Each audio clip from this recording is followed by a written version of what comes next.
ಅಪ್ಪ ಯಾರಿಗೂ ಅನ್ಯಾಯ ಮಾಡಬೇಡಯ್ಯ.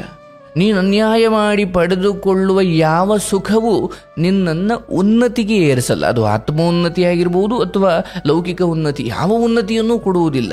ಲೌಕಿಕ ಉನ್ನತಿಯನ್ನು ಅರೆಗಳಿಗೆ ಕೊಟ್ಟರೂ ಎಷ್ಟು ಎತ್ತರಕ್ಕೆ ಏರಿದು ಅದರ 3ರಷ್ಟು ಮತ್ತೆ ಒಂದಷ್ಟು ಸಮಯದ ನಂತರವೇ ನೀನು ಪಾತಾಳಕ್ಕೆ ಹೋಗ್ತೀಯ. ನಿನ್ನ ಶ್ರಮ, ನಿನ್ನ ನೀತಿ ಬುದ್ಧಿ, ನಿನ್ನ ಧರ್ಮ ಬುದ್ಧಿ ಹಾಗೂ ನಿನ್ನ ಭಗವತ್ ಪ್ರೀತಿ, ನಿನ್ನ ಶ್ರಮ ಮತ್ತು ಆ ಕನ್ಸಿಸ್ಟೆನ್ಸಿ, ನಿರಂತರತೆ, ಸೋಲು ಗೆಲುವಿನಲ್ಲೂ ನೀನು ಅದನ್ನು ಸಹನೆ ಮಾಡುವ ಬುದ್ಧಿ, ಹೀಗೆ ನಿನ್ನ ಸದ್ಗುಣಗಳಿಂದ ನೀನು ಉನ್ನತಿಯಾಗಬೇಕೇ ಹೊರತು ಇನ್ನೊಬ್ಬರ ದುರ್ಬಲತೆಯನ್ನು ನಿನ್ನ ಸ್ವಾರ್ಥಕ್ಕೆ ಬಳಸಿಕೊಳ್ಳುವ ಯೋಚನೆ ನಿನಗೆ ಈ ಲೋಕದಲ್ಲೂ ಉನ್ನತಿ ಕೊಡಲ್ಲ, ಪರಲೋಕದಲ್ಲೂ ಉನ್ನತಿ ಕೊಡಲ್ಲ.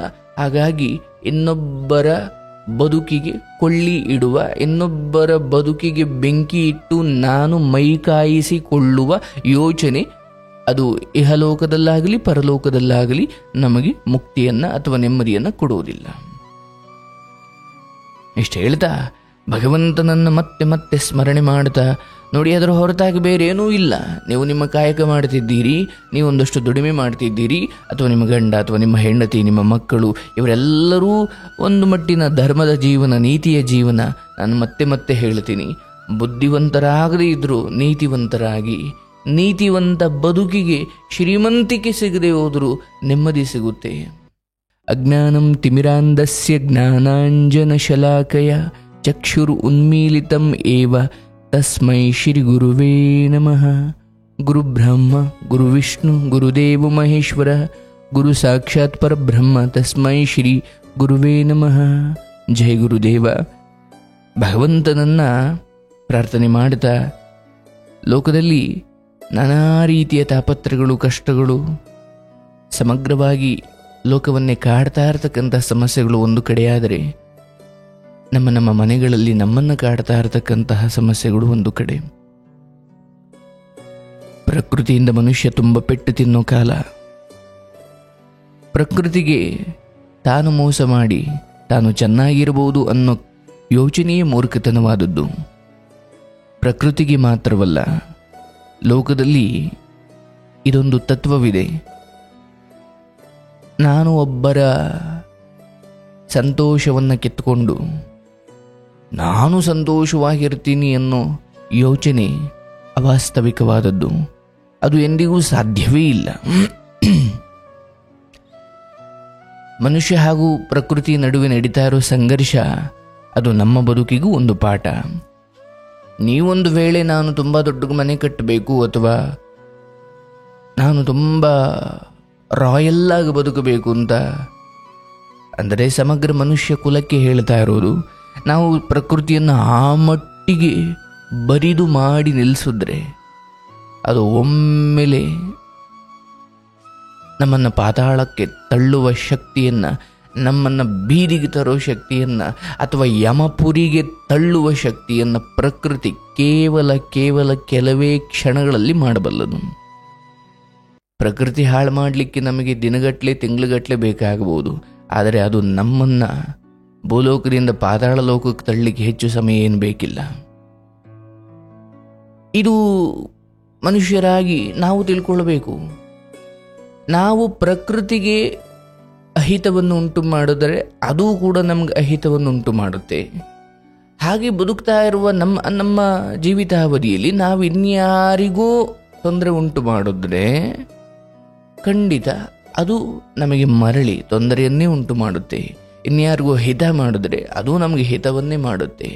ಬಟ್ ಮನುಷ್ಯನಿಗೆ ಈ ಕರ್ಮದ ಬಗ್ಗೆ ಯಾಕೆ ತುಂಬ ದೊಡ್ಡ ಹಿಡಿತ ಇಲ್ಲ ಅಂದರೆ, ಅವನು ಅಂದುಕೊಳ್ತಾನೆ, ನಾನು ಇನ್ನೊಬ್ಬರಿಗೆ ಹಿತ ಬಯಸಿದ ಮರುಕ್ಷಣವೇ ನನಗೂ ಹಿತ ಆಗಬೇಕು, ಮತ್ತು ನಾನು ಯಾರಿಗೆ ಮಾಡಿದ್ನೋ ಹಿತವನ್ನು ಅವನಿಂದಲೇ ನನಗೂ ಹಿತ ಆಗಬೇಕು ಅಂತ. ಅಂದರೆ ಫ್ರ್ಯಾಕ್ಷನ್ ಆಫ್ ಸೆಕೆಂಡ್ಸ್ ಅಥವಾ ಫ್ರ್ಯಾಕ್ಷನ್ ಆಫ್ ಟೈಮ್ ಅಥವಾ ಒಂದು ದಿನ ಅಥವಾ ಒಂದು ಸಮಯದಲ್ಲಿ ಅದು ಮರಳಿ ನನಗೆ ವಾಪಸ್ ಬಂದರೆ ಆ ಫಲ, ನಾನು ಕರ್ಮದ ಮೇಲೆ ನಂಬಿಕೆ ಇಡ್ತೀನಿ.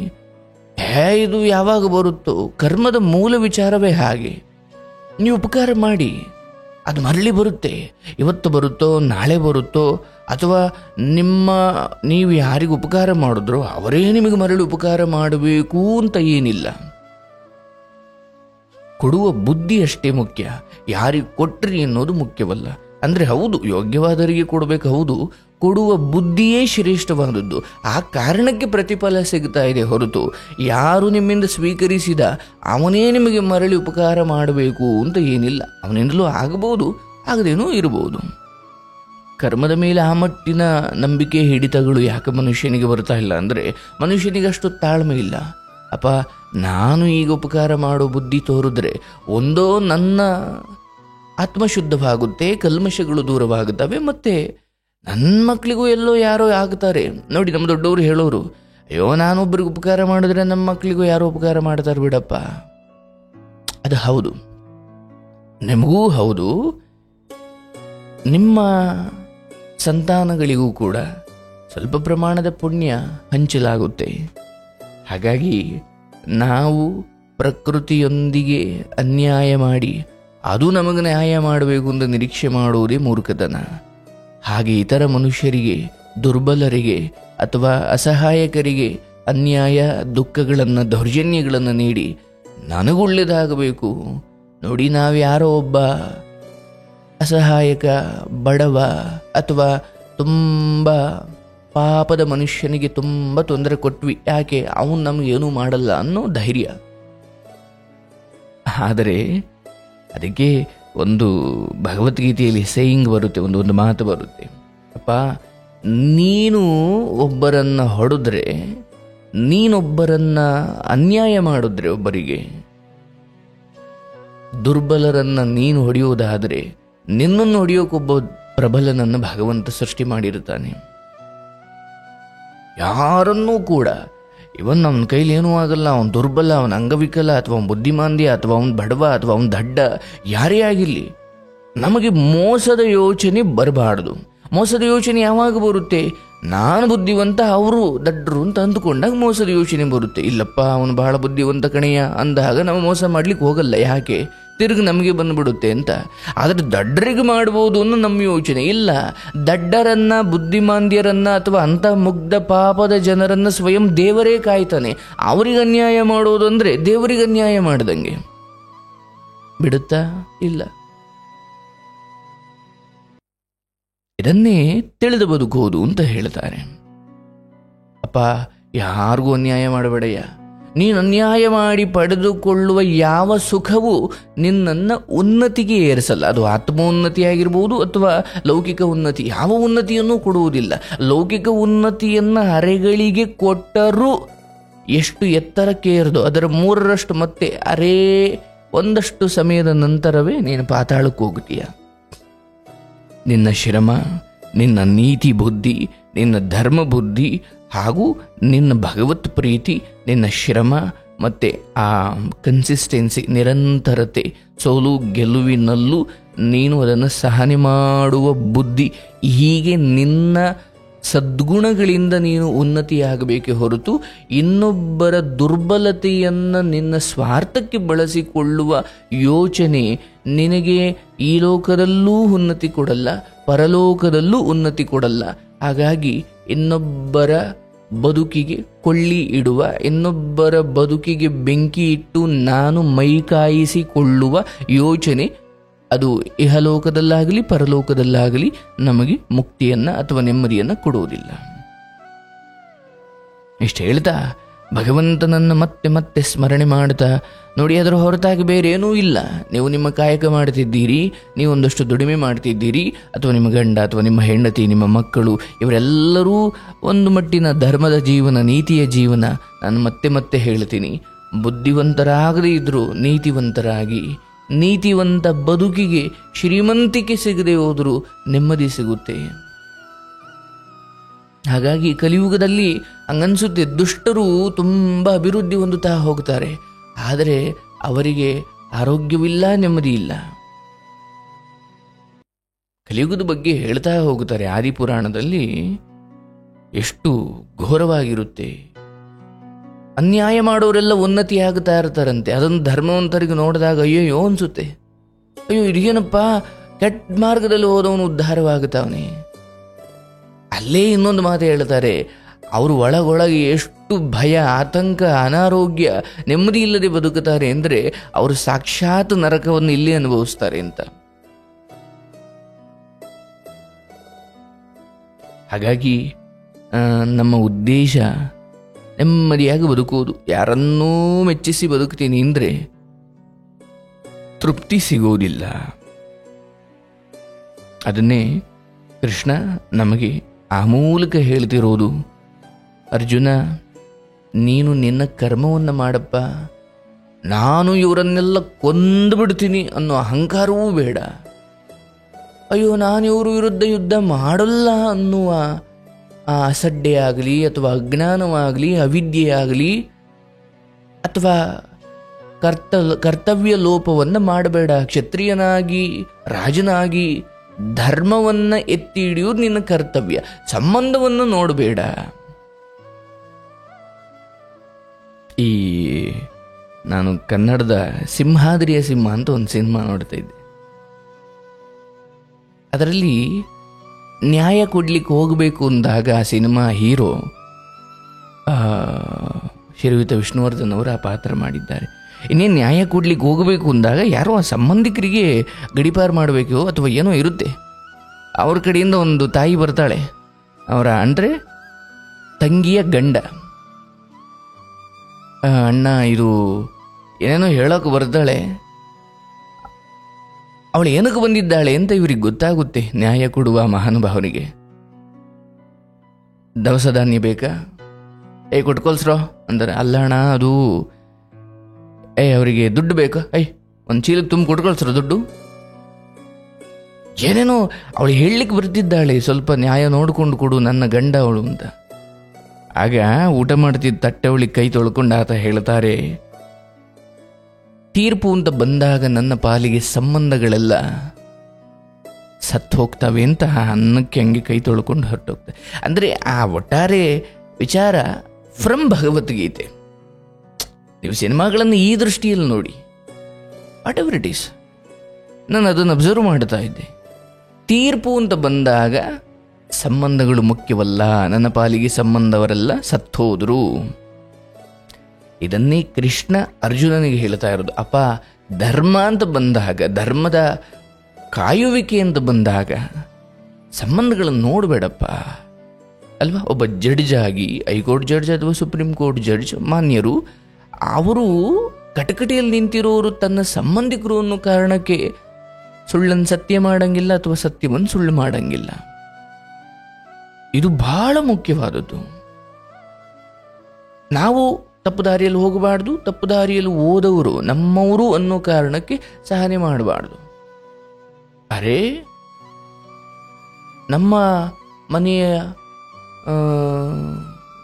ಸಂಬಂಧಪಟ್ಟಿದ್ದು, ನಮ್ಮ ಮನೆಗೆ ಸಂಬಂಧಪಟ್ಟಿದ್ದು ಅಂತ ನಾವು ತಪ್ಪು ಯೋಚನೆ ನಿರ್ಧಾರಗಳನ್ನು ಮಾಡಬಾರ್ದು ಅಥವಾ ಕೆಟ್ಟದ್ದನ್ನು ಸಹನೆ ಮಾಡಬಾರ್ದು. ಇರಲಿ, ಮುಂದೆ ಹೋಗೋಣ. ಭಗವದ್ಗೀತೆ 7ನೇ ಅಧ್ಯಾಯದ 4ನೇ ಶ್ಲೋಕವನ್ನು ಕಳೆದ ಬಾರಿ ನೋಡ್ತಾ ಇದ್ವಿ. ಅಂದರೆ ಭಗವಂತ ಈ ವಿರಾಟ ರೂಪವನ್ನು ಸಮಷ್ಟಿಯಾಗಿ ತಿಳಿಸ್ತಾ ನಮಗೆ ಈ ಜಗತ್ತು ಸೂಕ್ಷ್ಮ ರೂಪದಲ್ಲಿ ಮೊದಲು ಭಗವಂತನ ಉದರದಲ್ಲಿ ನೆಲೆಗೊಂಡಿತ್ತು. ನಾವು ಅದನ್ನೇ ಹೇಳ್ತಾ ಇದ್ವು. ಅಂದರೆ 8 ಬಗೆಯ ಜಡ ಪ್ರಕೃತಿ, ಮಣ್ಣು, ನೀರು, ಬೆಂಕಿ, ಗಾಳಿ, ಆಕಾಶ, ಜೊತೆಗೆ ಮನಸ್ಸು, ಬುದ್ಧಿ, ಅಹಂಕಾರ, ಇವು ಜಡ. ಮೊದಲು ಸೃಷ್ಟಿಯಾಗಿದ್ದು ಜಡ ಪ್ರಕೃತಿ, ಆಯ್ತಾ.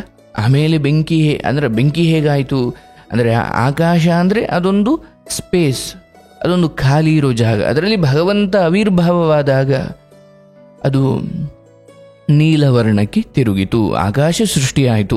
ಆಕಾಶ ಸೃಷ್ಟಿಯಾಯಿತು ಅಂದರೆ ಅದರ ಅರ್ಥ ಅದು ಮೊದಲೇ ಇತ್ತು, ಭಗವಂತ ಅದರೊಳಗೆ ಆವಿರ್ಭಾವಗೊಂಡಾಗ. ಯಾಕಂದರೆ ಎಲ್ಲವೂ ಮುಂಚೆ ಭಗವಂತನ ಉದರದಲ್ಲಿ, ಹೊಟ್ಟೆಯಲ್ಲಿತ್ತು. ಅನಂತರ ಪ್ರಕೃತಿ ನಿರ್ಮಾಣವಾದಾಗ ಬೆಂಕಿ ಹೇಗೆ ಸೃಷ್ಟಿಯಾಯಿತು, ಗಾಳಿ ಹೇಗೆ ಸೃಷ್ಟಿಯಾಯಿತು, ನೀರು ಹೇಗೆ ಸೃಷ್ಟಿಯಾಯಿತು, ಭೂಮಿ ಹೇಗೆ ಸೃಷ್ಟಿಯಾಯಿತು ಅಲ್ವಾ. ನೀರು ಗಟ್ಟಿಯಾದಾಗ ಅದು ಭೂಮಿ ಆಯಿತು. ಈಗ ನೀವು ಫ್ರಿಡ್ಜಲ್ಲಿ ನೀರಿಟ್ಟರೆ ಏನಾಗುತ್ತೆ, ಗಟ್ಟಿಯಾಗುತ್ತೆ. ಹಾಗೆ ಭೂಮಿಯ ಸೃಷ್ಟಿ ಕೂಡ ನೀವು ಅದನ್ನು ತುಂಬ ಸ್ಪಷ್ಟವಾಗಿ ಕಳೆದ ಬಾರಿಯೂ ನಾನು ಇದು ಹೇಳಿದೆ. ಆಕಾಶದಲ್ಲಿ ಆದ ಕಂಪನ ಗಾಳಿ ಹುಟ್ಟಿತು. ಆಕಾಶದಲ್ಲಿ ಕಂಪನವಾಗಿದ್ದರಿಂದ ಗಾಳಿ ಹುಟ್ಟಿತು. ಆ ಗಾಳಿಯ ಕಂಪನದಿಂದ ಬೆಂಕಿ ಹುಟ್ಟಿತು. ಬೆಂಕಿಯ ಕಾರಣಕ್ಕೆ ನೀರು ಹುಟ್ಟಿತು. ನೀರು ಗಟ್ಟಿಯಾಗಿ ಭೂಮಿ ಹುಟ್ಟಿತು. ಹೀಗೆ ಪಂಚಭೂತಗಳು ಸೃಷ್ಟಿಯಾದವು. ಆಕಾಶದಿಂದ ಗಾಳಿ, ಗಾಳಿಯಿಂದ ಬೆಂಕಿ, ಬೆಂಕಿಯಿಂದ ನೀರು, ನೀರಿನಿಂದ ಗಟ್ಟಿಯಾಗಿ ಭೂಮಿ. ಪಂಚಭೂತಗಳು ಆಯಿತು. ಈಗ ಮುಂದುವರೆದು ಈ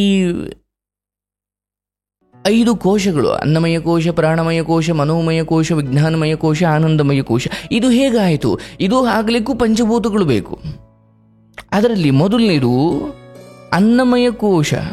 ಈ ಪಂಚಭೂತಗಳಿಂದ, ಈ 5 ಪಂಚಭೂತಗಳು ಸೇರಿ ಬೆಂಕಿ, ಗಾಳಿ, ನೀರು, ಆಕಾಶ, ಭೂಮಿ, ಈ 5 ಪಂಚಭೂತಗಳು ಸೇರಿ ಅನ್ನಮಯ ಕೋಶ ಅಂದರೆ ಈ ದೇಹ. ಈ ದೇಹದಲ್ಲಿ 5 ಇದೆ. ನೀವು ಯೋಚನೆ ಮಾಡಿ, ಗಮನಿಸಿ ನೋಡಿ. ನಮ್ಮಲ್ಲಿ ಗ್ಯಾಸ್ಟ್ರಿಕ್ ಅಂತ ಏನು ಕರೀತಾರೆ ಅಂದರೆ ಅಗ್ನಿ ಅಂಶ. ಅಯ್ಯೋ, ಗ್ಯಾಸ್ಟ್ರಿಕ್ ಜಾಸ್ತಿ ಆಗಿದೆ ಸ್ವಾಮಿ. ಈ ದೇಹದ ರಚನೆಯಲ್ಲಿ 5 ಪಂಚಭೂತಗಳ ಕಾರ್ಯ ಇದ್ದಾವೆ. ಈ ದೇಹದಲ್ಲಿ ಖಾಲಿ ಇರುವ ಜಾಗವೇ ಆಕಾಶ. ಅದಕ್ಕೆ ನಾವು ಊಟ ಮಾಡಬೇಕಾದ್ರೆ ಹೆಂಗೆ ಊಟ ಮಾಡಬೇಕು ಅಂದರೆ ಅವರು ಹೇಳ್ತಾರೆ, ಅಂದರೆ ಹೊಟ್ಟೆಯನ್ನು ಒಂದು ಹೊಟ್ಟೆ ಹೇಗೆ ತುಂಬಿಸ್ಕೊಳ್ಬೇಕು ನೋಡಿ. ಹೊಟ್ಟೆಯಲ್ಲಿ ಅರ್ಧ ಆಹಾರ ಇರಬೇಕು, ಇನ್ನು ಕಾಲು ಭಾಗ ನೀರಿರಬೇಕು, ಇನ್ನು ಕಾಲು ಭಾಗ ಖಾಲಿ ಇರಬೇಕು ಅಂತ. ನೀರಿಗೂ ಖಾಲಿ ಅಂದರೆ ಗಾಳಿ ಅಂತ ಅರ್ಥ. ಅಂದರೆ ಜಾಗ ಇರಬೇಕು, ಸ್ಪೇಸ್ ಇರಬೇಕು, ಅದನ್ನು ಆಕಾಶ. ಅಲ್ಲಿ ಜಾಗನೇ ಇಲ್ಲ ಅಂದರೆ ಏನಾಗಬೇಕು? ದೇಹದ ಕತೆ. ದೇಹ ಅಂದರೆ ಪೂರ್ತಿ ಆಹಾರನೇ ತುಂಬಿಬಿಟ್ರಿ, ಅಲ್ಲಿ ನೀರಿಲ್ಲ, ಗಾಳಿ ಇಲ್ಲ, ಅಲ್ಲಿ ಏನಾಗಬೇಕತೆ? ಹಾಗಾಗಿ ಹೊಟ್ಟೆ ಎಂದಾಗ ಅದರಲ್ಲ ಅರ್ಧ ಆಹಾರ ಇರಬೇಕು, ಇನ್ನು ಕಾಲು ಭಾಗ ನೀರು, ಇನ್ನು ಕಾಲು ಭಾಗ ಖಾಲಿ ಜಾಗ, ಅಂದರೆ ಗಾಳಿಗೆ ಜಾಗ ಇರಬೇಕು ಅಂತ. ಹಾಗೆ ಅನ್ನಮಯ ಕೋಶದ ಸೃಷ್ಟಿ ಪಂಚಭೂತಗಳಿಂದ ಆಯಿತು. ನಂತರ ಬೆಂಕಿ, ಗಾಳಿ, ಆಕಾಶ, ಇದರಿಂದ ಪ್ರಾಣಮಯ ಕೋಶ ಸೃಷ್ಟಿಯಾಯಿತು. ನೀವು ಕರೆಕ್ಟಾಗಿ ನೆನಪಿಟ್ಕೊಳ್ಳಿ, ಅನ್ನಮಯ ಕೋಶ ಒಟ್ಟು 5 ಪಂಚಭೂತಗಳಿಂದ ಆಯಿತು. ಅಂದರೆ ನಮ್ಮ ದೇಹ 5 ಪಂಚಭೂತಗಳಿಂದ ಆಯಿತು. ನಂತರ ಬೆಂಕಿ, ಗಾಳಿ, ಆಕಾಶ, ಬೆಂಕಿ, ಗಾಳಿ, ಆಕಾಶ, ಇದರಿಂದ ಪ್ರಾಣಮಯ ಕೋಶ. ಪ್ರಾಣ ಎಲ್ಲ ಈಗ ಪ್ರಾಣ ಹೋಯಿತು ಅಂದರೆ ಉಸಿರಾಟವನ್ನು ನೋಡ್ತಾರೆ, ಉಸಿರಾಡ್ತವನ ಅಂತ.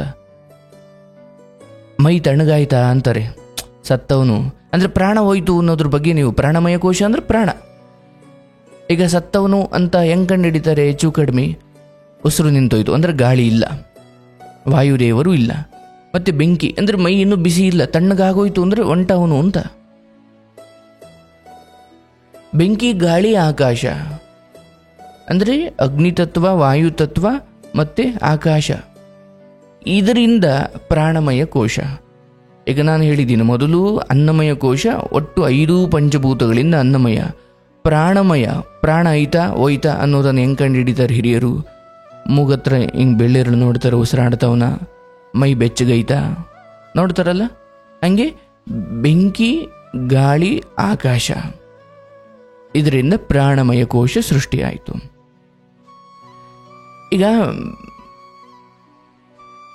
ಈಗ ಒಟ್ಟು ದೇಹ ಆಯಿತು, ಅಂದರೆ ಅನ್ನಮಯ ಕೋಶ ಆಯಿತು, ಪ್ರಾಣಮಯ. ಮನೋಮಯ, ಮನೋ ಅಂದರೆ ಮನಸ್ಸು ಮತ್ತು ಬುದ್ಧಿ. ಮನಸ್ಸು ಮತ್ತು ಬುದ್ಧಿಯಿಂದ ಮನೋಮಯ ಕೋಶ ಸೃಷ್ಟಿಯಾಯಿತು. ಈ ಮೊದಲು ನಾವು ಹೇಳಿದ್ವಿ, ಮೊದಲು ಜಡ ತತ್ವಗಳು, ಅದು 8 ತತ್ವಗಳು, ಈ 5 ಪಂಚಭೂತಗಳು ಜೊತೆಗೆ ಮನಸ್ಸು, ಬುದ್ಧಿ, ಅಹಂಕಾರ, ಇದು ಕೂಡ ಭಗವಂತನ ಸೃಷ್ಟಿ. ಅಂದರೆ ಪ್ರಾಣಮಯ ಕೋಶ ಆಯಿತು ಅಲ್ವಾ? ಪ್ರಾಣ ಯಾವುದರಿಂದ ಆಯಿತು? ಪ್ರಾಣಮಯ ಕೋಶ ಬೆಂಕಿ, ಗಾಳಿ, ನೀರಿನಿಂದ, ಬೆಂಕಿ, ಗಾಳಿ, ಆಕಾಶದಿಂದ ಪ್ರಾಣಮಯ ಆಯಿತು. ಈಗ ಮನೋಮಯ ಯಾವುದರಿಂದ ಆಯಿತು? ಮನಸ್ಸು ಮತ್ತು ಬುದ್ಧಿಯಿಂದ ಮನೋಮಯವಾಯಿತು. ಮನಸ್ಸು ಮತ್ತು ಬುದ್ಧಿಯಿಂದ ಮನೋಮಯ ಆಯಿತು. ಈಗ ಅನ್ನಮಯ ಆಯಿತು. ಅನ್ನಮಯ ಅಂದರೆ ಅನ್ನಮಯ ಕೋಶ ಹೇಗೆ ಸೃಷ್ಟಿಯಾಯಿತು? ಪಂಚಭೂತಗಳಿಂದ. ಪ್ರಾಣಮಯ ಕೋಶ ಹೇಗೆ ಸೃಷ್ಟಿಯಾಯಿತು? ಬೆಂಕಿ, ಗಾಳಿ, ಆಕಾಶ, ಪ್ರಾಣಮಯ. ಮನೋಮಯ ಹೇಗಾಯಿತು? ಬುದ್ಧಿ ಹಾಗೂ ಮನಸ್ಸಿನಿಂದ ಮನೋಮಯ ಆಯಿತು. ನಂತರ ನಮ್ಮ ನೆನಪಿನ ಶಕ್ತಿಯ ಅಹಂಕಾರ ತತ್ವ, ಅವೇರ್ನೆಸ್ ಆಫ್ ಸೆಲ್ಫ್, ಚಿತ್ತ ಅಂತ ಏನು ಕರಿತೀವಲ್ಲ, ನೆನಪುಗಳ ಒಟ್ಟು ರಾಶಿ, ಪೂರ್ವಜನ್ಮದ ನೆನಪುಗಳು, ಈ ಜನ್ಮದ ನೆನಪುಗಳು, ಚಿತ್ತ ಅಂತ ಕರಿತೀವಿ. ಇದು ವಿಜ್ಞಾನಮಯ ಕೋಶ. ಅನ್ನಮಯ, ಪ್ರಾಣಮಯ, ಮನೋಮಯ, ವಿಜ್ಞಾನಮಯ. ವಿಜ್ಞಾನಮಯ ಯಾವುದರಿಂದ? ಚಿತ್ತದಿಂದ ವಿಜ್ಞಾನಮಯ ಕೋಶ ಸೃಷ್ಟಿಯಾಯಿತು. ಅಂದರೆ ಅಹಂಕಾರ ತತ್ವ ಇದೆಯಲ್ಲ, ಈಗ ನಾನು, ನಂದು, ಅಥವಾ ಇದೆಲ್ಲ ನಾನು ಮಾಡಿದೆ, ಈ ಹಿಂದೆ ನನ್ನಿಂದ ಆಯಿತು, ಇದೆಲ್ಲ ಇದೆ, ನೆನಪುಗಳಿದೆ, ಏನೋ ನನ್ನಿಂದ ನನ್ನಿಂದ ನನ್ನಿಂದ ನನ್ನಿಂದ ನನ್ನಿಂದ. ಇದು ಅಹಂಕಾರ ತತ್ವ, ಅವೇರ್ನೆಸ್ ಆಫ್ ಸೆಲ್ಫ್, ನಾನು ಅನ್ನೋ ಪ್ರಜ್ಞೆ. ಇದು ವಿಜ್ಞಾನಮಯ ಕೋಶ. ಅದನ್ನು ಚಿತ್ತ ಅಂತ ಕರಿಬಹುದು. ಅಲ್ಲಿ ಆರಂಭದಲ್ಲಿ ನಾನು ಹೇಳಿದೆ ಮನಸ್ಸು, ಬುದ್ಧಿ, ಅಹಂಕಾರ ಅಂತ ಅಲ್ವಾ? ಈ ಅಹಂಕಾರ ಅಂದರೆ ಅವೇರ್ನೆಸ್ ಆಫ್ ಸೆಲ್ಫ್, ಅಹಂ, ಚಿತ್ತ ಅಂತೀವಿ ನಾವು ಅದನ್ನು. ಈ ಚಿತ್ತದಿಂದ ಅಥವಾ ಅಹಂಕಾರದಿಂದ ವಿಜ್ಞಾನಮಯ ಕೋಶ. ಇಲ್ಲಿ ಮನಸ್ಸು ಸೃಷ್ಟಿಯಾಯಿತು ಅಂದರೆ ಮನಸ್ಸಿನ ಅಭಿಮಾನಿ ದೇವತೆಯಾದ, ಅಂದರೆ ಮನಸ್ಸಿನ ಅಭಿಮಾನಿ ದೇವತೆ ಯಾರು? ಮತ್ತೆ ವಾಯುವಿನ ಅಭಿಮಾನಿ ದೇವತೆ ಯಾರು? ಇಲ್ಲಿ 49 ದೇವತೆಗಳ ಬಗ್ಗೆ ಹೇಳ್ತಾರೆ. ಈಗ ಮನಸ್ಸು ಸೃಷ್ಟಿಯಾಯಿತು, ಗಾಳಿ ಸೃಷ್ಟಿಯಾಯಿತು ಅಂದರೆ ಅವರ ಅಭಿಮಾನಿ ದೇವತೆಗಳ ಸೃಷ್ಟಿಯಾಯಿತು ಅಂತ ಅರ್ಥ. ಇರಲಿ, ಈಗ ನಾನು ಇದನ್ನು ಆಮೇಲೆ ಮುಂದುವರಿಸ್ತೀನಿ. ಬಟ್ ಇಲ್ಲಿ ಮೊದಲು ಈ 5 ಕೋಶಗಳು ಹೇಗೆ ಸೃಷ್ಟಿಯಾಯಿತು ಅಂತ ಗೊತ್ತಾಯಿತು. ಇನ್ನು 4 ಆಗಿದೆ, 5ನೇದು ಇನ್ನೂ ಆಗಿಲ್ಲ. ಅಂದರೆ ಮೊದಲಿನಿಂದ ಹಿಡಿದು ಈ ಅನ್ನಮಯ ಕೋಶ ಯಾವುದರಿಂದ ಆಯಿತು? ಪಂಚಭೂತಗಳಿಂದ ಆಯಿತು. ಮನೋಮಯ ಕೋಶ ಅಥವಾ ಪ್ರಾಣಮಯ ಕೋಶ ಬೆಂಕಿ, ಗಾಳಿ, ಆಕಾಶ, ಇದು ಪ್ರಾಣಮಯ ಕೋಶ. ಅಂದರೆ ಸ್ಟೆಪ್ ಬೈ ಸ್ಟೆಪ್ ದೇಹದ ರಚನೆ ಹೇಗಾಯಿತು, ಮನಸ್ಸಿನ ರಚನೆ ಅಥವಾ ಪ್ರಾಣದ ರಚನೆ ಹೇಗಾಯಿತು ಅಂತ ತಿಳ್ಕೊಳ್ಳೋದು. ಅನ್ನಮಯ ಕೋಶ, ಪ್ರಾಣಮಯ ಕೋಶ ಆಯಿತು. ಪ್ರಾಣಮಯ ಯಾವುದರಿಂದ? ಬೆಂಕಿ, ಗಾಳಿ, ಆಕಾಶ. ಮನೋಮಯ ಬುದ್ಧಿ ಮತ್ತು ಮನಸ್ಸಿನಿಂದ ಮನೋಮಯ ಆಯಿತು. ಈಗ ವಿಜ್ಞಾನಮಯ ಅಂದರೆ ಸೆಲ್ಫ್ ಆಫ್ ಅವೇರ್ನೆಸ್, ಅಹಂಕಾರ ತತ್ವ, ಚಿತ್ತ ಅಂತ ಕರಿತೀವಿ. ಇದರಿಂದ ವಿಜ್ಞಾನಮಯ. ಅಂದರೆ ಮುಂದುವರೆದೆವು. ನಮಗೆ ತಿಳಿದಂತೆ ಭೂಮಿಯನ್ನು ಆವರಿಸಿರುವ ವಾಯುವಿನ ಪದರು 49. ಅಂದರೆ ಈ ಭೂಮಿಯನ್ನು 49 ಪದರಗಳಿದ್ದಾವೆ ವಾಯು, ಗಾಳಿಗೆ ಸಂಬಂಧಪಟ್ಟಂತೆ. ಅಂದರೆ ಭೂಮಿಯನ್ನು ಆವರಿಸಿದ್ದಾವೆ. ಈಗ ನಮಗೆ ಸೋಕ್ತಾ ಇರೋ ಗಾಳಿ ಇದೆಯಲ್ಲ, ನಮ್ಮನ್ನು ಟಚ್ ಮಾಡ್ತಾ, ನಮ್ಮನ್ನು ಉಸಿರಾಡ್ತಾ ಇದ್ದೀವಿ. ಅಯ್ಯೋ ಗಾಳಿ ಬೀಸ್ತು, ಅಯ್ಯೋ ಏನ್ರಿ ಗಾಳಿ ಇಷ್ಟೊಂದು ಬೀಸುತ್ತೆ. ಹೀಗೆ 49 ಪದರಗಳಿದ್ದಾವೆ ಭೂಮಿಯ ಸುತ್ತ ವಾಯುವಿಗೆ ಸಂಬಂಧಪಟ್ಟಂತೆ. ಭೂಮಿಯಿಂದ ವಿವಿಧ ದೂರದಲ್ಲಿ ಗಾಳಿಯ ವಿವಿಧ ಒತ್ತಡಕ್ಕನುಗುಣವಾಗಿ ಈ ವಿಭಾಗ. ನೀವು ನೋಡಿ, ಒಂದು ವೇಳೆ ನೀವು ಫ್ಲೈಟಲ್ಲಿ ಹೋಗಬೇಕಾದ್ರೆ, ಅಂದರೆ ನಮಗೆ ಇಲ್ಲಿ ಕೆಳಮಟ್ಟದಲ್ಲಿ ಭೂಮಿಯ ಮೇಲೆ ಓಡಾಡ್ತಿರೋ ನಮಗೆ ಗಾಳಿಯ ಒತ್ತಡ ಅಷ್ಟಿಲ್ಲ. ಎಲ್ಲೋ ಒಂದ್ಸರಿ ಜೋರಾಗಿ ಗಾಳಿ ಪಡ್ತಾ ಬಂದಾಗ, ಗಾಳಿ ಬೀಸಿದಾಗ ಅದನ್ನೇ ತಡ್ಕೊಳಕಾಲ ಅಂತೀವಿ. ಹಂಗೆ ಎತ್ತರಕ್ಕೆ ಹೋಗ್ತಾ ಹೋಗ್ತಾ ಹೋಗ್ತಾ ಹೋಗ್ತಾ ಹೋಗ್ತಾ ಅದರ ಒತ್ತಡ ತುಂಬ ಇರುತ್ತೆ. ಎಷ್ಟು ಅಂದರೆ ವಿಮಾನಗಳೇ ಆ ಗಾಳಿಯ ಒತ್ತಡಕ್ಕೆ ತಡೆಯೋಕ್ಕಾಗದೆ ಬೆಂಕಿ ಹತ್ಕೊಳ್ಳುತ್ತೆ ಕೆಲವೊಮ್ಮೆ. ಸ್ವಲ್ಪ ನೀವು ಯಾವುದೋ ಕಾರಣಕ್ಕೆ ತುಂಬ ಎತ್ತರದ ಪ್ರದೇಶಕ್ಕೆ ಹೋಗಿ ಬೆಟ್ಟದ ಮೇಲಕ್ಕೋ ಇಲ್ಲೋ ಗಾಳಿ ಜೋರಾಗಿ ಬೀಸುತ್ತೆ. ಅಂದರೆ 49 ರೀತಿಯ ಪದರಗಳು ಇದ್ದಾವೆ ಗಾಳಿಗೆ ಸಂಬಂಧಪಟ್ಟಂತೆ. ಭೂಮಿಯ ವಿವಿಧ ದೂರದಲ್ಲಿ ಗಾಳಿಯ ವಿವಿಧ ಒತ್ತಡಕ್ಕನುಗುಣವಾಗಿ ಈ ವಿಭಾಗವನ್ನು ಮಾಡಿದ್ದಾರೆ. ಅದನ್ನು ಆಯಾ ಅಭಿಮಾನಿ ದೇವತೆಗಳು ನಿರ್ವಹಣೆ ಮಾಡ್ತಾರೆ ಅಂತ ದೊಡ್ಡವರು ಹೇಳ್ತಾರೆ. ಹೀಗೆ ಭಗವಂತನ ಅಧೀನವಾಗಿ ಅಷ್ಟರೂಪದ ಅಕ್ಷರ ಪ್ರಕೃತಿ ರೂಪವಾಯಿತು. ಈ ಅಷ್ಟವಿಧದ ಪ್ರಪಂಚದಲ್ಲಿ ಅಷ್ಟಾಕ್ಷರ ವ್ಯಾಚ್ಯನಾಗಿ ಭಗವಂತ ತುಂಬಿದ್ದಾನೆ. ಮುಂದುವರೆದು ನಾದ ಸೃಷ್ಟಿಯ ಮೊದಲ ಸೃಷ್ಟಿ ಯಾವುದು? ಓಂಕಾರ. ನೋಡಿ, ಓಂಕಾರದಲ್ಲಿ 8 ಅಕ್ಷರಗಳಿದ್ದಾವೆ ಅಲ್ವಾ? ಓಂಕಾರ, ಓಂ ಅಂತ ನಾವೇನಂತೀವಿ, ನಾಭಿಯಿಂದ ಓಂ.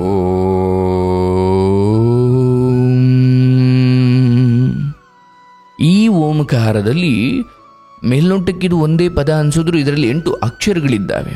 ನಾಭಿಯಿಂದ ಹೊರಟು ಉಚ್ಚಾರದ ಕೊನೆಯ ತನಕ ಒಟ್ಟು 8 ಅಕ್ಷರಗಳು. ಅಂದರೆ ನೀವು ಲ್ಯಾಂಡ್ ಮಾಡೋವರೆಗೂ 8 ಅಕ್ಷರಗಳನ್ನು ನಾವಿಲ್ಲಿ ಉಚ್ಚಾರಣೆ ಮಾಡ್ತೀವಿ, ನಮಗೆ ಗೊತ್ತೇ ಆಗಲ್ಲ. ಓಂ ಆಕಾರ, ಉಕಾರ, ಮಕಾರ, ಆಕಾರ ಉಕಾರ ಮಕಾರ. ನೀವು ಅದನ್ನು ಉಚ್ಚಾರ ಮಾಡಬೇಕಾದ್ರೆ ಗಮನಿಸಿ ನೋಡಿ. ಓಂ ಅದನ್ನ ಆ್ಯಕ್ಚುಲಿ ಆಮ್ ಅಂತಲೂ ಕರೀತಾರೆ. ಅದನ್ನು ಉಚ್ಚಾರ ಮಾಡಬೇಕಾದ್ರೆ ಓಂ ಓನು ಹೇಳ್ತಾರೆ, ಓಂಕಾರ ಅಂತ ಒಟ್ಟಾರೆ ಬಂದಾಗ ಇದು ನೀವು ಮತ್ತೆ ಕೇಳಿಸ್ಕೊಳ್ಳಿ. ಅದರಲ್ಲಿ ಅಕಾರವಿದೆ, ಉಕಾರವಿದೆ, ಮಕಾರವಿದೆ, ನಾದ, ಬಿಂದು, ಕಲೆ, ಶಾಂತ, ಅತಿಶಾಂತ, ಹೀಗೆ 8 ಅಕ್ಷರಕ್ಕೆ ವ್ಯಾಚ್ಯನಾಗಿದ್ದಾನೆ ಭಗವಂತ. ಅದನ್ನೇ ಸಮಸ್ತವಾಗಿ ನಾದ ಸೃಷ್ಟಿಯಲ್ಲಿ ಮೊದಲ ಸೃಷ್ಟಿ ಓಂಕಾರ. ಅದರಲ್ಲಿ ಹಕಾರ, ಉಕಾರ, ಮಕಾರ, ನಾದ, ಬಿಂದು, ಕಲೆ, ಶಾಂತ, ಅತಿಶಾಂತ. ಓಂಕಾರದೊಳಗಡೆ ಇಷ್ಟು 8 ಅಕ್ಷರಗಳಿದ್ದಾವೆ.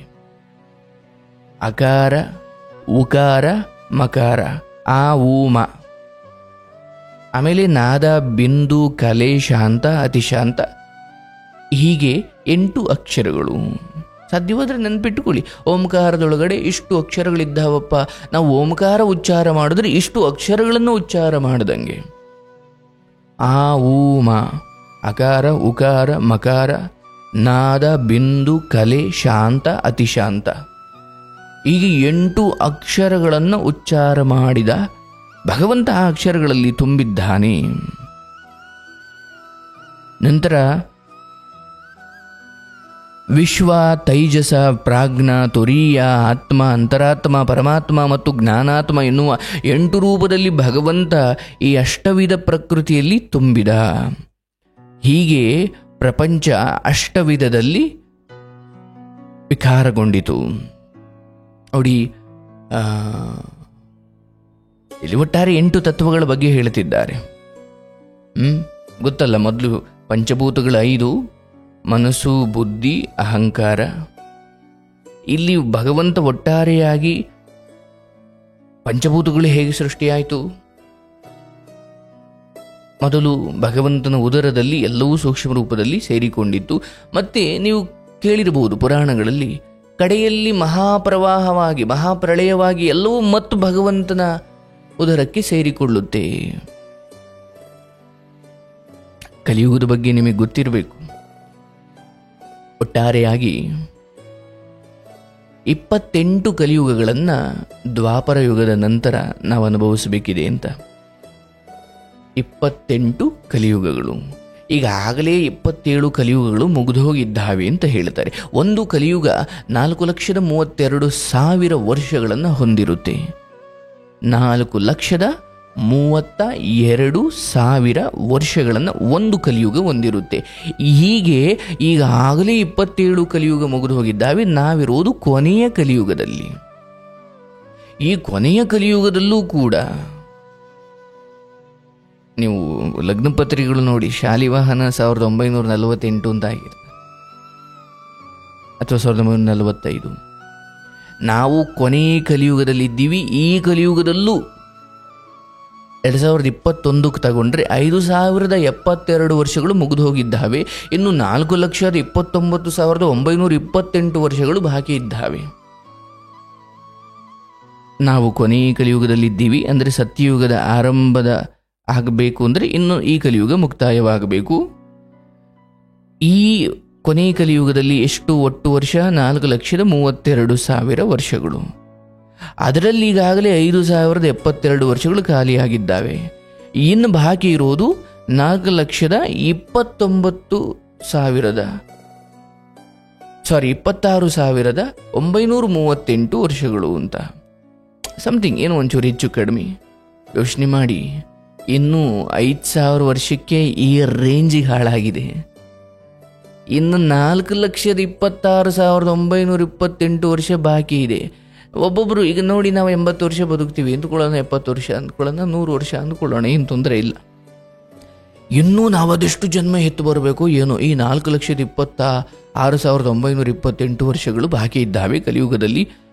ಯಪ್ಪ, ಈಗಲೇ ಇಷ್ಟಿದೆ, ನಮ್ಮ ಪ್ರಾರಬ್ಧ ಏನಿದೆಯೋ ಇನ್ನೂ ಅದೆಷ್ಟು ಜನ್ಮ ಈ ಕಲಿಯುಗದಲ್ಲಿ ಎತ್ತು ಬರಬೇಕು ಗೊತ್ತಿಲ್ಲ. ಯಪ್ಪ, ಭಯವಾಗುತ್ತೆ. ಅದಕ್ಕೆ ಆದಿಪುರಾಣದಲ್ಲಿ ಅದನ್ನು ಹೇಳ್ತಾರೆ ನೋಡಿ, ಹೇಗೆ ಕಮಲ ಕೆಸರಿನ ನಡುವೆಯೂ ಇದ್ದು ತನ್ನ ಗುಣವನ್ನು ಕಾಯ್ದುಕೊಳ್ಳುತ್ತೋ, ಹಾಗೆ ನೀವು ಕಲಿಯುಗದಲ್ಲಿರಿ, ಸತ್ಯಯುಗದಲ್ಲಿರಿ, ತ್ರೇತಾಯುಗದಲ್ಲಿರಿ, ದ್ವಾಪರ ಯುಗದಲ್ಲಿರಿ, ನಿಮ್ಮ ಗುಣವನ್ನು ನೀವು ಕಾಯ್ದುಕೊಳ್ಳಿ. ನಿಮ್ಮ ತಪಸ್ಸು, ನಿಮ್ಮ ಒಂದು ಭಗವತ್ ಪ್ರೀತಿ ಮತ್ತು ನಿಮ್ಮ ತಿಳುವಳಿಕೆ, ಧರ್ಮ ಬುದ್ಧಿ, ನೀತಿ ಬುದ್ಧಿ, ಇವುಗಳಿಂದ ನೀವು ಕಲಿಯುಗದಲ್ಲೂ ಒಳ್ಳೆಯಾಗಿ ಬದುಕಬಹುದು, ಏನು ತೊಂದರೆ ಇಲ್ಲ. ಈಗ ಭಕ್ತ ಮಾರ್ಕಂಡೇಯನೇ ನೆನಪು ಮಾಡ್ಕೊಳ್ಳಿ. ಆತನಿಗೆ ಇದ್ದಿದ್ದ 16 ವರ್ಷ ಆಯಸ್ಸು. ಮಾರ್ಕಂಡೇಯನ ತಂದೆ ಮೃಕಂಡು ಅಂತ, ಮಕ್ಕಳಿಲ್ಲ ಅಂತ ಶಿವನಿಂದ ತಪಸ್ಸು ಮಾಡಿ, ಅಥವಾ ಮಗ ಹುಟ್ಟಿರ್ತಾನೆ, ಅವನಿಗೆ 16 ವರ್ಷ. ತಂದೆ ತಾಯಿ ದಿವಸ ಅಳ್ತಾರೆ, ಅಯ್ಯೋ 16 ವರ್ಷ ಆದಮೇಲೆ ನಮ್ಮ ಮಗ ಸತ್ತೋಯ್ತಾನೆ. ಆಗ ನಾರದರು ಮತ್ತು ಆ ತಂದೆ ಒಂದು ಸಲಹೆ ಕೊಡ್ತಾರೆ ಮಾರ್ಕಂಡೇಯನಿಗೆ, ನೀನು ತಪಸ್ಸು ಮಾಡು, ಶಿವನನ್ನು ಒಲಿಸ್ಕೊ ಅಂತ. ಅವನು ಪರೋಪಕಾರ ಮಾಡ್ತಾನೆ, ಜನರಿಗೆ ಒಳ್ಳೇದು ಮಾಡ್ತಾನೆ, ಒಳ್ಳೆ ರೀತಿಯಲ್ಲಿ ಬದುಕುತ್ತಾನೆ, ಭಗವತ್ತ ಪೂಜೆ ಮಾಡ್ತಾನೆ, ಸೇವೆ ಮಾಡ್ತಾನೆ, ಎಲ್ಲ ರೀತಿಯಲ್ಲೂ ತಪಸ್ಸು ಮಾಡ್ಲಿಕ್ಕೆ ಶುರು ಮಾಡಿದಾಗ ಅವನಿಗೆ 16 ವರ್ಷ ಮಾತ್ರವಲ್ಲ, ದೀರ್ಘಾಯುಷ್ಯ ಮತ್ತು ನಮ್ಮ ಚಿರಂಜೀವಿಗಳಲ್ಲಿ ಅವನು ಸ್ಥಾನ ಪಡಿತಾನೆ, ಸಾವೇ ಇಲ್ಲ ಅನ್ನೋ ಸ್ಥಿತಿಗೆ ಹೋಗ್ತಾನೆ. ಅಂದರೆ ಅಯ್ಯೋ ನನಗೆ 16 ವರ್ಷ ಅಂತ ಅವನು ಕೊರಗುತ್ತಾ ಸಾಯಲಿಲ್ಲ. ತಪಸ್ಸು, ಶ್ರಮ, ಭಗವತ್ ಭಕ್ತಿ, ಧೀರತನ, ದಿಟ್ಟತನ ಮತ್ತು ನಂಬಿಕೆ, ಭರವಸೆ, ಇದರಿಂದ ಹಣೆ ಬರವನ್ನೇ ಬದಲಾಯಿಸಬಹುದು ಅಂತ ಮಾರ್ಕಂಡೇಯ ತೋರಿಸ್ದ. ಅವನಿಗಿದ್ದ ಹಣೆ ಬರ 16 ವರ್ಷ. ಆದರೆ ಅವನು ತಪಸ್ಸು ಮಾಡಿ, ಅವನು ಧರ್ಮ ಬುದ್ಧಿ ಸಾಧಿಸಿ, ಅವನು ಶಿವನನ್ನು ಕುರಿತು ತಪಸ್ಸು ಮಾಡಿ ತನ್ನ ದೀರ್ಘಾಯುಷ್ಯವನ್ನು ಮಾಡಿಕೊಂಡ. ಮತ್ತು ಶಿವ ಅವನಿಗೆ ತಪಸ್ಸು ವರ ಕೊಟ್ಟ, ನೀನು ಚಿರಂಜೀವಿಯಾಗು. ಈಗ ನಾವು ಆಂಜನೇಯನನ್ನು, ವಿಭೀಷಣನನ್ನು, ಪರಶುರಾಮನನ್ನು ಹೇಗೆ ಚಿರಂಜೀವಿ, ಅಶ್ವತ್ಥಾಮನನ್ನು ಚಿರಂಜೀವಿ ಅಂತೀವಿ, ಹಾಗೆ ಈ ಮಾರ್ಕಂಡೇಯ ಕೂಡ ಚಿರಂಜೀವಿ ನಮ್ಮಲ್ಲಿ. ಅಂದರೆ ಈ ಕಥೆ ಏನು ಹೇಳ್ತಾ ಇದೆ, ಅಪ್ಪ ನಿನಗೆ ನನ್ನ ಹಣೆ ಬರ ಇಷ್ಟೇ ಅಂತ ಕೂತ್ಕೊಳ್ಬೇಡ, ಮಾರ್ಕಂಡೇಯ ಆಯಸ್ಸನ್ನೇ ಮುಂದಕ್ಕೆ ಹಾಕಿಸ್ಕೊಂಡ, ನೀನು ಕೂಡ ನಿನ್ನ ಕಷ್ಟಗಳನ್ನು ಮೀರಿ ಮುಂದೆ ಹೋಗಬೇಕಪ್ಪ. ಹಣೆ ಬರವನ್ನು ದೂಷಿಸ್ತಾ ಕೂತ್ಕೊಳ್ಬೇಡ, ಅಯ್ಯೋ ನನಗಿರೋದೇ ಇಷ್ಟು ಅಂತ ಕೂತ್ಕೊಳ್ಬೇಡ. ಎಷ್ಟು ಚೆನ್ನಾಗಿದೆ ಈ ತತ್ವ. ಅದಕ್ಕೆ ನಿರಂತರ ಪ್ರಯತ್ನ ಬಹಳ ಮುಖ್ಯ ಅಂತ. ಇದು ಪಂಚಭೂತಗಳ ಸೃಷ್ಟಿ ಮತ್ತು 5 ಕೋಶಗಳು ಮನೋಮಯ. ಈ ಒಟ್ಟಾರೆಯಾಗಿ ಪಂಚಭೂತಗಳು ಹೇಗೆ ಸೃಷ್ಟಿಯಾಯಿತು ಅಂತ ಹೇಳಿ, ಆನಂತರ 5 ಕೋಶಗಳು: ಅನ್ನಮಯ ಕೋಶ, ಪ್ರಾಣಮಯ ಕೋಶ, ಮನೋಮಯ ಕೋಶ, ವಿಜ್ಞಾನಮಯ ಕೋಶ, ಆನಂದಮಯ ಕೋಶ. ಹೀಗೆ ಇವೆಲ್ಲವನ್ನು ಅನ್ನಮಯ, ಪ್ರಾಣಮಯ, ಮನೋಮಯ, ವಿಜ್ಞಾನಮಯ ಎಲ್ಲವನ್ನ ದಾಟಬೇಕು. ಅದಕ್ಕೆ ಅಹಂಕಾರ ಬಿಡು ಅಂತಾರೆ, ದೇಹದ ಬಗ್ಗೆ ವ್ಯಾಮೋಹ ಬಿಡು ಅಂತಾರೆ. ಈಗ ಅನ್ನಮಯ ಕೋಶ, ಪ್ರಾಣಮಯ ಕೋಶ, ಮನೋಮಯ ಕೋಶ, ವಿಜ್ಞಾನಮಯ ಕೋಶ. ವಿಜ್ಞಾನ ಅಂದರೆ ಚಿತ್ತ, ಹೇಳಿದ್ನಲ್ಲ, ಸೆಲ್ಫ್ ಆಫ್ ಅವೇರ್ನೆಸ್, ಅಹಂಕಾರ ತತ್ವ. ಅನ್ನಮಯ ದೇಹದ ಮೋಹವನ್ನು ಮೀರಿ, ಮನೋಮಯ ಮನಸ್ಸು ಬುದ್ಧಿಯನ್ನು ಮೀರಿ, ವಿಜ್ಞಾನಮಯ ಅನ್ನಮಯ, ಪ್ರಾಣಮಯ, ಪ್ರಾಣ ಅದು ಆಯಿತು, ಮನೋಮಯ ಅದು ಆಯಿತು, ವಿಜ್ಞಾನಮಯ ಚಿತ್ತ, ಇವೆಲ್ಲವನ್ನು ಮೀರಿ, ಅಂದರೆ ದೇಹದ ಮೇಲಿನ ವ್ಯಾಮೋಹ, ಇದು ಅನ್ನಮಯ. ಮತ್ತು ಪ್ರಾಣಮಯ ಬೆಂಕಿ, ಗಾಳಿ, ಆಕಾಶ, ಈ ಪ್ರಾಣದ ಹಂಗನ್ನು ತೊರೆದು, ಮನೋಮಯ ಮನಸ್ಸು ಬುದ್ಧಿಯನ್ನು ಮೀರಿ, ವಿಜ್ಞಾನಮಯ ಚಿತ್ತ, ಅಹಂಕಾರ, ಸೆಲ್ಫ್ ಆಫ್ ಅವೇರ್ನೆಸ್, ನಾನು ನನ್ನದು ಅನ್ನೋದನ್ನು ಮೀರಿ, ಆ ಕಡೆಯಲ್ಲಿ ಇವೆಲ್ಲವನ್ನು ಮೀರಿ ದಾಟಿದಾಗ ಆನಂದಮಯ. ಅದನ್ನು ಧ್ಯಾನದ ಮೂಲಕ, ಸಮಾಧಿ ಮೂಲಕ ಸಿದ್ಧಿಸಿಕೊಳ್ಬೇಕು. ಬಟ್ ನಾವಿನ್ನು ನಮ್ಮ ದೇಹದ ಮೇಲಿನ ವ್ಯಾಮೋಹವನ್ನೇ ಹೋಗಿಲ್ಲ. ಈ ಡ್ರೆಸ್ ಸಿಕ್ಕೊಂಡ್ರೆ ಅವ್ರಿಗೆ ನಾನು ಚೆನ್ನಾಗಿ ಕಾಣಲ್ಲ ಅಂತ ನಾವು ಇದರಲ್ಲೇ ಮುಳುಗಿದ್ದೀವಿ. ಇನ್ನು ಆನಂದಕ್ಕೆ ಹೋಗೋದಂತೂ ದೂರದ ಮಾತು.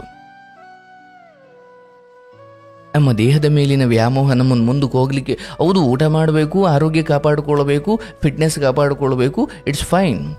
ಬಟ್ ನಾನು ಹಾಕೋ ಡ್ರೆಸ್ ಅವ್ರಿಗೆ ಇಷ್ಟ ಆಗಲ್ಲ, ಅಯ್ಯೋ ನಾನು ಹೆಂಗೆ ಕಾಣಿಸ್ತೀನೋ ಏನೋ ಅಂದರೆ ನಮ್ಮ ಇಡೀ ಜೀವನ ಬರೀ ನಾವು ಕಾಣಿಸೋದ್ರಲ್ಲೇ ಮುಗಿದು ಹೋದರೆ ನಾವು ಆನಂದಮಯಕ್ಕೆ ಹೋಗೋದು ಯಾವಾಗ? ನಮ್ಮ ಅಜ್ಞಾನಗಳನ್ನು ಮೀರಿ ಮೋಹಗಳನ್ನು ದಾಟಿ ಅಲ್ಲಿಗೆ ತಲುಪೋದು ಯಾವಾಗ? ಮಾನ ಮುಚ್ಚೋಕೊಂದು ಬಟ್ಟೆ, ಅದು ಯಾರಿಗೆ ಇಷ್ಟ ಆಗುತ್ತೋ ಬಿಡುತ್ತೋ ನನಗೆ ಬೇಡ. ನಾವು ತುಂಬ ಅವೇರ್ನೆಸ್ ಆಗಿಟ್ಕೊಂಡು ಈ ಸೀರೆ, ಈ ಬಟ್ಟೆ, ಇದು ಅದು ಅದು ಅನಿಸುತ್ತೆ ಆರಂಭದಲ್ಲಿ, ಅಯ್ಯೋ. ಬಟ್ ನೀವೊಬ್ಬರು ಆಧ್ಯಾತ್ಮಿಕರಾಗಿ ಸುಸಂಸ್ಕೃತರಾಗಿ ಬಟ್ಟೆ ಧರಿಸ್ಕೊಳ್ಬೇಕು. ಯಾರಿಗೂ ಕಮೆಂಟ್ ಮಾಡ್ಲಿಕ್ಕಲ್ಲ ಅವಕಾಶನೇ ಇರಬಾರ್ದು. ಹಾಗೂ ಮಾಡ್ತಾರ, ನೀವೇನು ಮಾಡೋಕ್ಕಾಗುತ್ತೆ? ಬಾಯಿ ಒಲಿಬೇಕಷ್ಟೆ, ಬೇರೆ ದಾರಿ ಇಲ್ಲ. ಹಾಗಾಗಿ ಯಾರ ಅಭಿಪ್ರಾಯವನ್ನು ತಲೆಯಲ್ಲಿ ಇಟ್ಟುಕೊಳ್ಬೇಡಿ. ಸ್ವಲ್ಪ ದೇಹದ ಮೇಲಿನ ವ್ಯಾಮೋಹವನ್ನು ಮೀರಿ, ಹೌದು ಹಂಗಂತ ದೇಹಕ್ಕೆ ಸ್ನಾನ ಮಾಡಬೇಡಿ, ಚೆನ್ನಾಗಿ ಕಾಣಬೇಡಿ, ಬಟ್ಟೆ ಇಟ್ಕೊಳ್ಬೇಡಿ ಅಂತ ಹೇಳಲ್ಲ, ಅದನ್ನು ಮಾಡಿ ಮಾಡಿ ಮಾಡಿ. ಬಟ್ ಜ್ಞಾನ ಜ್ಞಾನ ಜ್ಞಾನ ಅದು ಮಾತ್ರ ನಿಮ್ಮನ್ನು ಆನಂದಮಯದ ಕಡೆ ಕರ್ಕೊಂಡು ಹೋಗುತ್ತೆ. ಇರಲಿ, ಇಷ್ಟು ಹೇಳ್ತಾ ಇಲ್ಲಿಗೆ ಇಂದಿನ ಭಗವದ್ಗೀತಾ ತರಗತಿಯನ್ನು ಮುಕ್ತಾಯ ಮಾಡ್ತಾ, ನೋಡಿ ಮಾರ್ಕಂಡೇಯನ ಕಥೆಯನ್ನು ಮಕ್ಕಳಿಗೆ ಹೇಳಿ, ಅಪ್ಪ ನೋಡ್ರಪ್ಪ 16 ವರ್ಷ ಆಯಸ್ಸನ್ನು ತಗೊಂಡು ಬಂದಿದ್ದ ಅವರ ಅಪ್ಪ ಅಮ್ಮ ಪ್ರತಿದಿನ ರಾತ್ರೆಲ್ಲ ಅಳೋರು, ಅಯ್ಯೋ 16 ವರ್ಷ ಆದರೆ ನನ್ನ ಮಗ ಸತ್ತು ಹೋಗ್ತಾನೆ, ಏನು ಮಾಡೋದು? ನಾರದರು ಸಲಹೆ ಕೊಡ್ತಾರೆ. ನೋಡಿ ಇಲ್ಲಿ ಇನ್ನೊಂದು ಅರ್ಥ ಮಾಡ್ಕೊಳ್ಳಿ, ನೀವು ನಿಜವಾಗಲೂ ನಿಮ್ಮ ಕಷ್ಟವನ್ನು ಮೀರಬೇಕು ಅಂತ ನಿಂತಾಗ ಯಾರೋ ಒಬ್ಬ ಗುರು ನಿಮಗೆ ಪ್ರತ್ಯಕ್ಷವಾಗುತ್ತಾನೆ. ಅಂದರೆ ನಿಮ್ಮಲ್ಲಿ ನಿಜವಾಗಲೂ ಅಂತ ಹಸಿವಿದ್ದರೆ, ನಾನು ಇದೊಂದು ದಾಟಬೇಕು, ನನ್ನಿಂದ ಆಗುತ್ತೆ, ಭಗವಂತ ನನಗೊಬ್ಬ ಸಲಹೆಗಾರನ ಕೊಡು, ನನಗೊಬ್ಬ ಗುರುವನ್ನು ಕೊಡು, ಅಥವಾ ನನಗೆ ಹೇಗೋ ದಾರಿ ತೋರಿಸ್ಲಿಕ್ಕೆ ಏನೋ ಒಂದು ಮಾಡು, ನೀನೇ ಬಾ, ಇಲ್ಲ ಯಾರನ್ನಾದರೂ ಕಳಿಸು. ಅಂದರೆ ನೀವು ನಿಜವಾಗಲೂ ಏನನ್ನು ಬೇಡ್ಕೊಳ್ತೀರಿ ಹಾಗಾಗುತ್ತೆ ನಿಮ್ಮ ಬದುಕಲ್ಲಿ, ನಿಧಾನವಾಗಾದರೂ ಆಗುತ್ತೆ. ಅಯ್ಯೋ ಇನ್ನು ಬಿಡು ಭಗವಂತ, ನನಗೆ ನೀನು ಅನ್ಯಾಯ ಮಾಡಿಬಿಟ್ಟೆ, ನನಗೆ ಯಾವ ದೇವರೂ ಇಲ್ಲ, ನನಗೆ ಯಾವ ನೆಂಟರೂ ಇಲ್ಲ, ದೇವರೇ ನಿನಗೆ ಕಣ್ಣಿಲ್ಲ, ಕಾಲಿಲ್ಲ, ಕಿಡ್ನಿ ಇಲ್ಲ ಅಂತ ಅಳ್ತಾ ಕೂತ್ಬಿಡೋದು. ಅಯ್ಯೋ ಹಾಗಾಗುತ್ತೆ ಬದುಕಲ್ಲಿ. ನೀವು ಒಬ್ಬ ಗುರುವನ್ನು ಕಾಯಬೇಕು. ಕೃಷ್ಣನೇ ಸ್ವಯಂ ಬರ್ತಾನೆ.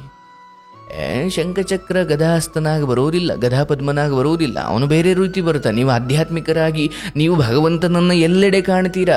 ಎಲ್ಲ ಭಿಕ್ಷುಕನಾಗಿಯೂ ಬರ್ಬೋದು, ಅವನು ಭಿಕ್ಷೆ ಬೇಡ್ಲಿಕ್ಕೆ ಬಂದು ಏನೋ ಒಂದು ಹೇಳ್ಬೋದು, ಗೊತ್ತಿಲ್ಲ. ಹಾಗಾಗಿ ನೀವು ಸದಾ